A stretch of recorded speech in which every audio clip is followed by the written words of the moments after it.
SurePoint Advisors is registered as an investment advisor with the state of New Jersey. Registration of an investment advisor does not imply any specific level of skill or training and does not constitute an endorsement of the firm by Securities and Exchange Commission or any state securities authority.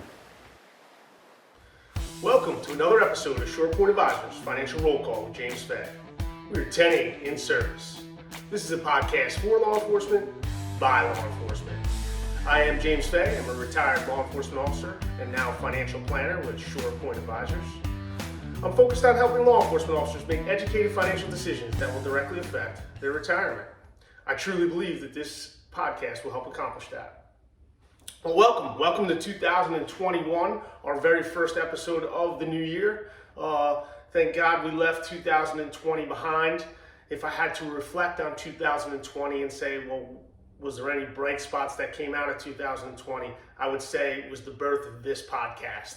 So we started this podcast in late 2020 in November, and I think it's probably one of the best things that came out of 2020 for myself because it fuels my passion to educate law enforcement officers in and around finance.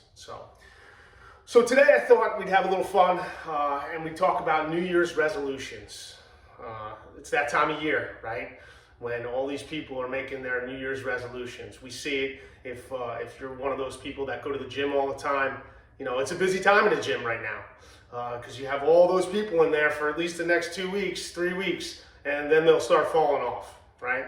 So I figured what we'd do is we would compare New Year's resolutions and the process to a financial plan and putting a financial plan in place because it kind of parallels each other, and you'll see that and what I mean. So I thought it was interesting when I was doing a little research for this podcast in and of itself here that only 46% of people who made New Year's resolutions were successful. 46%. That means over half failed, right? And then you have those people, I don't make New Year's resolutions, but they have some sort of goal. Well, only 4% of non-resolvers were successful at achieving their goals. Only 4. Those numbers are pretty staggering, and a lot of people fail. And I wanted to kind of get into why people fail. So I think it'd be good to kind of go over the process, and again, we'll parallel it with putting a financial plan in place, right? So those people that make New Year's resolutions, first of all, they have to change their mindset. That's the most important thing, right? One of the most important things. You have to mentally prepare for change. There is a reason why whatever it is that you're trying to accomplish with your New Year's resolution, it hasn't succeeded in the past. If you don't change your ways or how you're going to go about it, it's going to fail. And it's the same thing with finance. If you want to put a financial plan in process, it's probably because you said, you know what? Whatever I've been doing hasn't been working. I need to change things. I need to change my mindset. So changing your mindset and your mentality is a key to a successful resolution as well as a successful financial plan. You need to set a goal that motivates you, all right? So a New Year's resolution, if it's not motivating you, why are you in that gym working out? If this isn't motivating people, then they're going to fail at that resolution. Or the same thing with a financial plan. Why are we putting a financial plan in place? What do we want to accomplish? I could tell you one easy thing that will motivate you, my listeners, my law enforcement officers. Think about this. The longer you stay alive, the more money you make in retirement. That should motivate you in and of itself. That should motivate you. The longer you stay alive, the more money this state will give you. End of story, right? But we have to put certain things in place. So we need to motivate ourselves. We need to write down our goals. Very important. They often say, if you don't write it down, it's not a goal, right? You need to write down and look at it and examine it, all right? So write down your goals. Same thing with a financial plan. We need to write it down. How are we going to accomplish certain things? There's many pieces to a financial plan that need to be accomplished, right? Remember, you're your number one asset, your ability to work, make money, and build wealth. Well, how are we going to protect that, right? What are the steps in order to protect that? Is it putting estate planning in place? Is it making sure my life insurance is up to date? Is it making sure that my 457 deferred comp fund selections are in place? So we need to look at all that. We need to write it down, and then we need to revisit it. Very, very important. Here's one where I think this might be where a lot of people fail. This is one of the most important ones. You need to share your resolution with others. What does that mean? That means that you need to tell people what your goals are, because that creates accountability. Now you're accountable to somebody. Somebody is going to ask you later on, hey, how's that workout program going? Hey, how's this going? Right? So accountability is key, and accountability is key in a financial plan as well, right? Because somebody's going to help you through the process of creating a financial plan.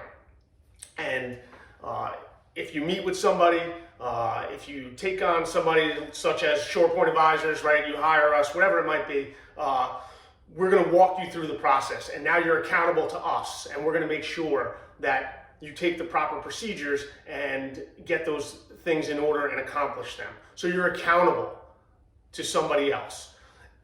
Let's go back to the New Year's resolution. If those people that went to the gym were accountable to somebody, whether it be a trainer at the gym, a friend that they're going to meet at the gym, whatever it is, now you're accountable to somebody, chances are you're going to continue to go to the gym because you're accountable to somebody. Very important, right? And you want to review that resolution regularly, right? You want, at a minimum, you want to make sure that you're reviewing it monthly.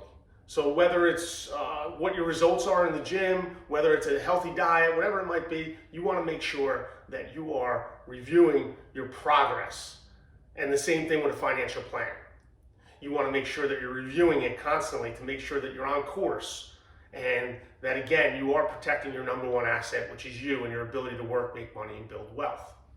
And if at any time you fall off track, again, you're going to be accountable to somebody, so you want to get back on track as quickly as possible. All right? Takes time. Everything takes time, and I think that's another thing that people don't realize, that they want instant gratification. That's the world we live in today. Instant gratification. We want to see results instantly. And any of these New Year's resolutions that people fail in, or the financial plan, when they're putting it in place, they want to see instant gratification, and sometimes things take a little longer in order to come to fruition, right? So that's important. In law enforcement, we see that person that comes into roll call in the beginning of the year. It happens all the time. I'm going to lose 10 pounds. I'm going to lose 20 pounds. And I don't care if it's male or female, whatever it is. But listen, in 6 months, to yourself, you're thinking, whew, thank God polyester stretches, right? Because nobody was there to hold them accountable. They didn't have the mindset. They didn't change their mindset to accomplish that goal. Whether it was lose weight, go to the gym, start a financial plan, right? You need to be held accountable. So let's review real quick. If you want to start a New Year's resolution, or if you want to change your financial situation, right? You need to prepare mentally. You need to change your mindset. Very, very important. You need to set your goals. Goals that motivate you. Goals that are going to get you to that next level, right? You need to write it down. Write those goals down. Write those New Year's resolutions down. Very, very important. You want to share it with somebody. Think about it. If a tree falls in a forest and nobody's around to hear it, does it make a sound? The same thing with a resolution or a financial plan. If you want to change it, you tell somebody. This way somebody knows, and they can either comment on how your progress is going. Very important. You want to review your resolution regularly. Monthly. Constantly look at it, because it's going to remind you of what that goal is, and then what you need to do to achieve it. You're going to constantly be reminded by it. And if you fall off track, get back on track as quickly as possible. All right? So that's my little segment here on New Year's resolutions, my episode here on New Year's resolutions and how it parallels with setting up a good financial plan. If you have any questions, please by all means give me a call in the office, 732-876-3777. You can look my email up in the show notes or on our website, surepointadvisors.com. From all of us here at SurePoint Advisors, we're wishing you a happy and healthy 2021. I hope it's better for all of you than 2020. Let's leave that behind and move forward. With that, this is SurePoint Advisors Financial Roll Call with James Fay. We're 10-7 out of service.